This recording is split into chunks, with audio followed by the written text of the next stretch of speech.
ওর সাথে কথা হয় মাঝে, মাঝে। অত্যন্ত ভদ্র একটা ছেলে। রেষারেষি কেন হবে? আমরা তো একই ভাই বোন না সবাই। রেষারেষি থাকবে না। কখনোই ছিল না, থাকবেও না। ফুটবল পাড়ায় আলোচনার কেন্দ্রবিন্দুতে বাইসাইকেল কিকে নেপালের বিপক্ষে হামজা চৌধুরীর অবিশ্বাস্য গোল। হবেও তো তাই, কারণ এমন গোল তো আর হর হামেশায় দেখা মেলে না বাংলার ফুটবলে। দুর্দান্ত ওই গোলের ছবি যেন মোবাইলে বারবার দেখছিলেন আলামিন জায়ানরা। জোড়া গোল করেছেন, ডিফেন্স থেকে স্ট্রাইক সবখানে চষে বেরিয়েছেন, তবে আসেনি কাঙ্ক্ষিত জয়। হৃদয়টা পুড়ে হয়েছে ছারখার। তবুও হামজার মুখে হাসি, সবার সালামের উত্তর দিচ্ছেন যেন কিছুই হয়নি, কেননা তিনি হাসলেই তো হাসবে বাংলাদেশ।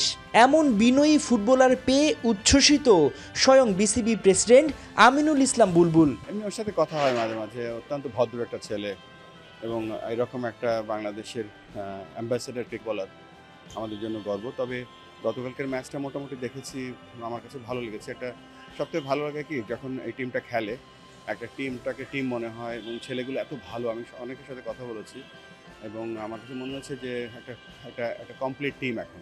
হামজার হাত ধরে ফুটবলে এসেছে জোয়ার, সেটা ধরে রাখতে বাফুফে নিচ্ছে একের পর এক পরিকল্পনা।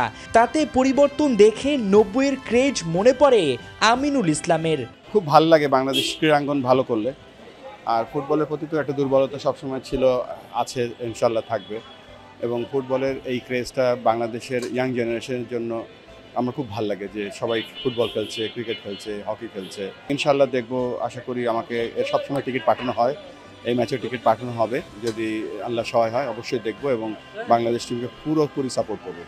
আমার যেটা মনে হয় যে এই ফুটবল টিমটা কিন্তু এই ভালো করার কারণ, অন্যতম কারণ হচ্ছে বাংলাদেশ ফুটবল ফেডারেশন দেশব্যাপী অনেক ভালো ভালো কাজ করছে এবং যেভাবে উপজেলা পর্যায়ে, জেলা পর্যায়ে এবং বিভাগীয় পর্যায়ে ফুটবল চলছে, এটা আমাদের সকলের জন্য একটা সুখবর। এবং ফুটবল যেভাবে এগিয়ে চলছে, আমি শিওর যে সেই সালাউদ্দিন ভাই, চুন্নু ভাই, সেই আমলে মামুন বাবু ভাইদের যে ফুটবল খেলতো, সেই ক্রেজটা আবার আসবে এবং সকলে ফুটবলের প্রতি আগ্রহী হবে। সাথে সাথে ক্রিকেটও সকলে আগ্রহী হবে। সব খেলা সবাই দেখবে এবং সবাই যেন এই বাংলাদেশের ফুটবলের এই জোয়ারটাকে যেন ধরে রাখতে পারে, সেটার ব্যাপারে সকলের দোয়া এবং সাহায্য করা উচিত। রেষারেষিটা থাকবে না সেটা আমরা আশা করতেই পারি। রেষারেষি কেন হবে? আমরা তো একই ভাই বোন না সবাই। রেষারেষি থাকবে না। কখনোই ছিল না, থাকবেও না। অসংখ্য ধন্যবাদ বুলবুল ভাই। আমরা কথা বলছিলাম বিসিবির প্রেসিডেন্ট আমিনুল ইসলাম বুলবুলের সঙ্গে। তিনি বলছেন আসলে কখনো রেষারেষি ছিল না, থাকবেও না।